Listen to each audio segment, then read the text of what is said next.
আমরা ভোগে যে ভুনা খিচুড়িটা খেয়ে থাকি তার টেস্ট যেন একদম অন্য রকমই হয়।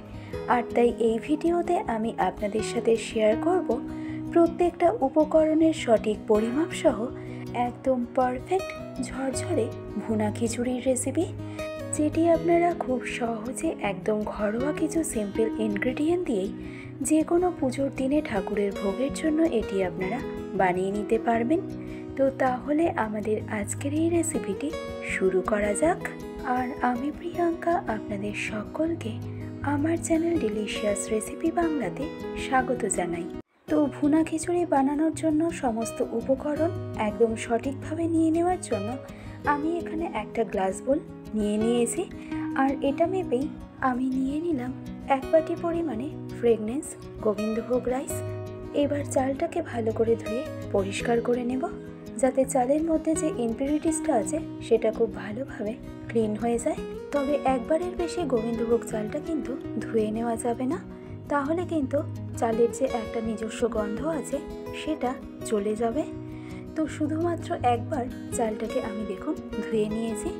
এবার এই গোবিন্দভোগ চালটা আমি ভিজিয়ে রেখে দেব 30 মিনিটের মতন। অন্য পাশে ওই একই মেজারিং গ্লাস বোলটা মেপে আমি নিয়ে নেব 1 বাটি পরিমাণে সোনা মুগ ডাল, অর্থাৎ চাল ও ডাল আমাদের একদম সম পরিমাণে নিয়ে নিতে হবে। তো এবারেই ডালটা সবার প্রথমে আমি একটা প্রিহিট ফ্রাই প্যানের মধ্যে ট্রান্সফার করে নিয়ে গ্যাসের ফ্লেমটাকে এবার একদম লো টু মিডিয়ামে রেখে ডালটা জাস্ট একটু ড্রাই রোস্ট করে নেব, যতক্ষণ না ডালের থেকে একটা সুন্দর অ্যারোমা বেরোতে আরম্ভ করছে। তবে এই সময় ফ্লেমটাকে কিন্তু একদমই হাইতে রাখা যাবে না। তো লো টু মিডিয়াম ফ্লেমে প্রায় 1.5 থেকে 2 মিনিট সময় ধরে মুগ ডালটা রোস্ট করে নেওয়ার পর এই পর্যায়ে দেখুন মুগ ডালের কালারটা কিন্তু আগের তুলনায় একটু চেঞ্জ হয়ে এসেছে।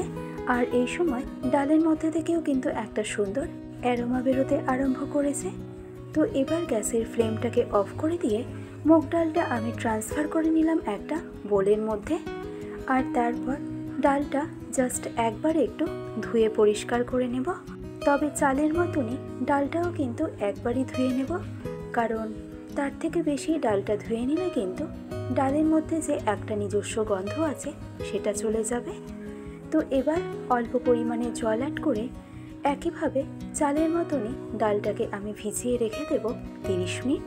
আর এই সম্পূর্ণ 30 মিনিট সময় ধরে চালটাকে ভিজিয়ে রাখার পর এই পর্যায়ে দেখুন গোবিন্দভোগ চালটা কিন্তু আগের তুলনায় বেশ অনেকটাই ডাবল হয়ে গেছে। এবার এই চালের থেকে জলটা খুব ভালো করে স্টেন করে নিয়ে চালটা আমি স্টেনারের মধ্যে এভাবে রেখে দিয়েছি, যাতে চালটা খুব তাড়াতাড়ি শুকিয়ে যেতে পারে। একই রকমভাবে অন্য পাশে দেখুন মুগ ডালটাও কিন্তু 30 মিনিট সময় ধরে ভিজিয়ে রাখার পর ডালটাও আগের তুলনায় বেশ অনেকটাই ডাবল হয়ে গেছে। এবার ডালের থেকেও এর জলটাকে ফেলে দিয়ে এভাবে স্টেনারের মধ্যে আমি ডালটাকে রেখে দিয়েছি, যাতে ডালটা একদম শুকিয়ে যেতে পারে। অর্থাৎ ভুনা খিচুড়ি পারফেক্ট তৈরির জন্য চাল ও ডালের মধ্যে কোনো রকমভাবে জল থাকলে কিন্তু একদমই চলবে না। এবার মেন রান্নাটা শুরু করব। আর তার জন্য ফ্রাইং প্যানের মধ্যে আমি দিয়ে দিলাম 2 টেবিল চামচ সর্ষের তেল ও ফ্লেভারের জন্য অ্যাড করলাম 1 টেবিল চামচ ঘি। আপনারা সর্ষের তেলের পরিবর্তে রিফাইন্ড অয়েলও ব্যবহার করতে পারেন। মিডিয়াম ফ্লেমে তেল আর ঘিটা জাস্ট একটু গরম করে নিয়ে আমি ফোড়নে অ্যাড করলাম 3টে দারচিনি স্টিক, 3টে লবঙ্গ, 4টে রেগুলার এলাচ একটু ফাটিয়ে নিয়ে দিয়ে দিয়েছি। সাথে অ্যাড করলাম 2টো তেজপাতা, 4টে মিডিয়াম সাইজের শুকনো লঙ্কা আর হাফ চা চামচ পরিমাণে গোটা সাদা জিরে।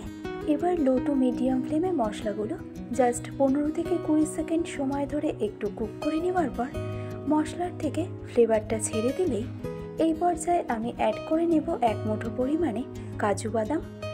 কাজু বাদামের পরিমাণটা আপনারা নিজেদের মন মতন দিয়ে দিতে পারেন। এবার লো টু মিডিয়াম ফ্লেমে কাজু বাদামটা জাস্ট একটু ফ্রাই করে নেব, যতক্ষণ না কাজু বাদামের মধ্যে একটা হালকা কালার চলে আসছে। মোটামুটি 1 থেকে 1.5 মিনিট কাজু বাদামটা ফ্রাই করে নেওয়ার পর কাজু বাদামের কালারটা চেঞ্জ হতে আরম্ভ করলেই আমি অ্যাড করে নিলাম 1 মুঠো পরিমাণে কিশমিশ। কিশমিশের পরিমাণটাও আপনারা নিজেদের মন মতন দিতে পারেন। তো এবার কিশমিশটাও একইভাবে লো টু মিডিয়াম ফ্লেমে ফ্রাই করে নেওয়ার পর কিশমিশটা একটু ফুলে ফুলে উঠলেই এই পর্যায়ে এসে অ্যাড করে নেব আগে থেকে ভিজিয়ে শুকনো করে রাখা গোবিন্দভোগ চালটা ও একই সাথে অ্যাড করে নেব ভিজিয়ে শুকনো করে রাখা মুগ ডালটা। এবার গ্যাসের ফ্লেমটাকে একদম মিডিয়াম টু হাইতে রেখে ডাল আর চালটাকে আমাদের খুব ভালো করে ফ্রাই করে নিতে হবে। তবে এই সময় গ্যাসের ফ্লেমটাকে কিন্তু একদমই হাইতে রাখা যাবে না। তবে খুব বেশিক্ষণ সময় ধরে যে এই ডাল ও চালটাকে আমাদের ফ্রাই করতে হবে তা কিন্তু একদমই নয়। মোটামুটি মিডিয়াম ফ্লেমে 5 থেকে 7 মিনিট সময় ধরে ডাল আর চালটাকে ফ্রাই করে নিলেই হবে। আর এই ডাল ও চালটা যখন একদম পারফেক্ট ফ্রাই হয়ে যাবে তখন দেখবেন ডাল আর চালটা কড়াইয়ের গায়ের থেকে কিন্তু ছাড়তে আরম্ভ করবে। এছাড়াও দেখবেন ডাল ও চালটাও কিন্তু অনেকটা ঝরঝরে হয়ে যাবে। তো চাল ও ডালটা ভালো করে ফ্রাই করে নেওয়ার পর আমি অ্যাড করে নিলাম 1 চা চামচ হলুদ গুঁড়ো, 1 চা চামচ জিরের গুঁড়ো, হাফ চা চামচ ধনে পাউডার, ঝালের জন্য অ্যাড করলাম পরিমাণ মতো লাল লঙ্কার গুঁড়ো, নেক্সট অ্যাড করলাম স্বাদ অনুসারে রেগুলার নুন, আর অ্যাড করব হাফ চা চামচ কাশ্মীরি রেড চিলি পাউডার, আর সবশেষে অ্যাড করব 1 টেবিল চামচ আদা বাটা। এবার মিডিয়াম টু হাই ফ্লেমে এই সমস্ত উপকরণ ডাল ও চালের সাথে খুব ভালো করে একবার মিশিয়ে নেওয়ার পর ডাল ও চালের সাথে মশলাটা আমাদেরকে খুব ভালো করে কষিয়ে নিতে হবে, যাতে মশলার কোনো রকম কাঁচা গন্ধ এর মধ্যে একদমই না থেকে যায়। তাহলে কিন্তু ভুনা খিচুড়ি সেই পারফেক্ট টেস্ট আসবে না। তো মিডিয়াম টু হাই ফ্লেমে প্রায় 5 থেকে 6 মিনিট সময় ধরে ডাল ও চালের সাথে মশলাটা খুব ভালো করে কষিয়ে নেওয়ার পর এই পর্যায়ে দেখুন ডাল ও চালের কালারটা কিন্তু আগের তুলনায় অনেকটাই চেঞ্জ হয়ে গেছে। এবার সবশেষে এসে ঠিক যে বাটিটা মেপে আমি ডাল ও চালটা নিয়ে নিয়েছিলাম, এবার ঠিক সেই বাটিটা মেপেই আমি পরিমাণ মতো জলটা দিয়ে দেব। আমি এখানে গরম জলের ব্যবহার করছি। তো আমি 1 বাটি চাল ও 1 বাটি ডাল নিয়ে নিয়েছিলাম, তাই আমি জলের ব্যবহার করলাম ঠিক সেই বাটিরই 4 বাটি। আশা করছি রেশিওটা বুঝতে আপনাদের কোনো রকম সমস্যা হয়নি। অর্থাৎ যতটা পরিমাণে আপনারা চাল ডাল নিয়ে নেবেন তার ঠিক ডাবল পরিমাণে জল আপনাদেরকে দিয়ে দিতে হবে। তো সমস্ত কিছু খুব ভালো করে একবার মিশিয়ে নিয়ে আমি অ্যাড করে নেব 2টো চেরা কাঁচা লঙ্কা, আর তারপর লো ফ্লেমে ঢাকনা চাপা দিয়ে সম্পূর্ণ রান্নাটা আমি কুক হতে দেব 10 মিনিট। এবার 10 মিনিট পর ঢাকনা খুলে এই পর্যায়ে দেখুন ডাল ও চালের মধ্যে থেকে কিন্তু সম্পূর্ণ জলটা খুব ভালোভাবে অ্যাবজর্ব করে গেছে। আর এই স্টেজে ডাল ও চালটাও কিন্তু আমাদের কুক হয়ে গেছে 85%-এর মতন। আর তাই এই স্টেজে এসে আমি অ্যাড করে নিলাম 2 চা চামচ চিনি আর হাফ চা চামচ পরিমাণে শাহি গরম মশলা পাউডার। এবার খুব হালকা হাতে নেড়ে ছেড়ে খিচুড়ির সাথে চিনি ও গরম মশলাটা একটু ভালো করে মিশিয়ে নেব। আর চিনিটা কিন্তু অবশ্যই ডাল ও চালটা এরকম সেদ্ধ করে নেওয়ার পরেই দিয়ে দেবেন। আগে থেকে যদি চিনিটা দিয়ে দেন তাহলে কিন্তু ডাল ও চালটা পারফেক্ট সেদ্ধ হতে চাইবে না। তো আপনারা একটু খেয়াল করলেই কিন্তু দেখতে পাবেন যে ভুনা খিচুড়ি কিন্তু একদম পারফেক্ট ঝরঝরে তৈরি হচ্ছে।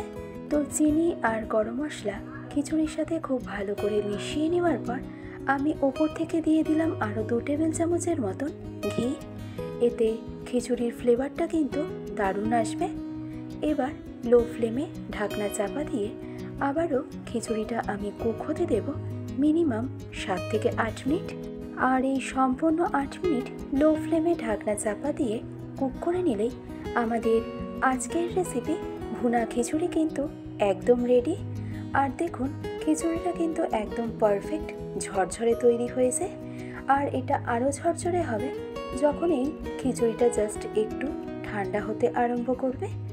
আর তাই এই স্টেজে খিচুড়িটা আমি স্ট্যান্ডিং টাইমে রাখবো বেশ কিছুক্ষণ সময়ের জন্য। আর তারপরেই আমি সার্ভ করে নেব আমাদের আজকের রেসিপি ভুনা খিচুড়ি। তো আশা করছি আমার আজকের এই সম্পূর্ণ ভুনা খিচুড়ির রেসিপিটি আপনাদের কাছে সহজ মনে হয়েছে। আর ভালো লাগলে অবশ্যই যে কোনো পুজোতে ঠাকুরকে ভোগ নিবেদন করতে অবশ্যই এইভাবে একবার ট্রাই করে দেখতে পারেন। আশা করছি সকলের ভীষণই ভালো লাগবে। আজকের ভিডিওটি তবে আমি এখানেই শেষ করছি। আবার চলে আসব অন্য কোনো এক রেসিপির আপডেট নিয়ে। ভালো থাকবেন, সুস্থ থাকবেন। ধন্যবাদ।